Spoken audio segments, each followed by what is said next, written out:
Hello दोस्तों। कैसे हो आप लोग? आई थिंक सब बढ़िया और मज़े में होंगे। चलिए आज सुनते हैं कहानी, मज़ेदार और प्रेरणादायक। सुनिए और मज़े लीजिए। और हाँ, चैनल में नए हैं तो सब्सक्राइब जरूर से कर लीजिएगा। रुरु मृग की कथा। जातक कथाएं। रुरु एक मृग था। सोने के रंग में ढला उसका सुंदर सजीला बदन माणिक, नीलम और पन्ने की कांति की चित्रांगता से शोभायमान था। मखमल से मुलायम उसके रेशमी बाल, आसमानी आंखें तथा तराशे स्फटिक से उसके खुर और सींग सहज ही किसी का मन मोह लेने वाले थे। तभी तो जब भी वह वन में चौकड़ियां भरता तो उसे देखने वाला हर कोई आह भर उठता। जाहिर है कि रुरु एक साधारण मृग नहीं था। उसकी अप्रतिम सुंदरता उसकी विशेषता थी। लेकिन उससे भी बड़ी उसकी विशेषता यह थी कि वह विवेकशील था और मनुष्य की तरह बातचीत करने में भी समर्थ था। पूर्व जन्म के संस्कार से उसे ज्ञात था कि मनुष्य स्वभावत एक लोभी प्राणी है और लोभवश वह मानवीय करुणा का भी प्रतिकार करता आया है।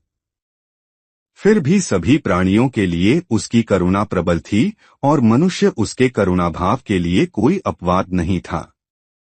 यही करुणा रुरु की सबसे बड़ी विशिष्टता थी। एक दिन रुरु जब वन में स्वच्छंद विहार कर रहा था तो उसे किसी मनुष्य की चीत्कार सुनाई दी।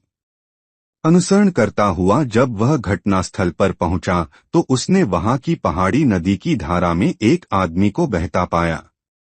रुरु की करुणा सहज ही फूट पड़ी।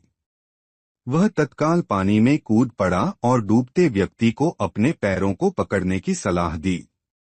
डूबता व्यक्ति अपनी घबराहट में रुरु के पैरों को पकने की सलाह दी। डूबता व्यक्ति अपनी घबराहट में रुरु के पैरों को न पक उसके ऊपर की सवार हो गया। नाजुक रुरु उसे झटक कर अलग कर सकता था, मगर उसने ऐसा नहीं किया। अपितु अनेक कठिनाइयों के बाद भी उस व्यक्ति को अपनी पीठ पर लाद भरे संयम और मनोबल के साथ किनारे पर ला खा किया।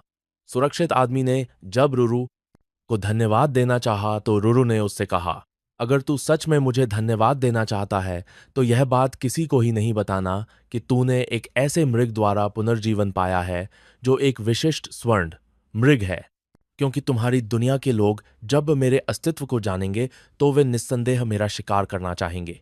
इस प्रकार उस मनुष्य को विदा कर रुरुपुन अपने निवास स्थान को चला गया। कालांतर में उस राज्य की रानी को एक स्वप्न आया। उसने स्वप्न में रुरु साक्षात दर्शन कर लिए। रुरु की सुंदरता पर मुग्ध और हर सुंदर वस्तु को प्राप्त करने की